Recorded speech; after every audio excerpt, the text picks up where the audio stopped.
حضرت علی رضی اللہ تعالی عنہ کے پاس آ کر ایک شخص پوچھنے لگا، یا علی، اس کائنات کی سب سے عظیم ترین عورت کی صفت کیا ہے؟ حضرت علی رضی اللہ تعالی عنہ نے فرمایا،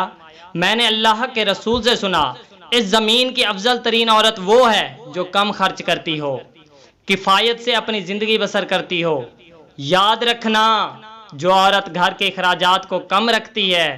فضول خرچ کرنے سے گریز کرتی ہے، تو اللہ کے فرشتے اس عورت کے قدموں تلے اپنے پر بچھاتے رہتے ہیں، اور اللہ کا اس عورت سے وعدہ ہے کہ روز محشر اس عورت کو جنت کے عظیم سے عظیم انعامات عطا کیے جائیں گے۔ عورت کی صرف یہی ایک صفت اس کی بخشش کے لیے کافی ہے کہ وہ فضول خرچ کرنے سے گریز کر کے اپنی اولاد کی اچھی طرح پرورش کرے اور گھر کو جنت بنا دے، جنت بنا دے، جنت بنا دے۔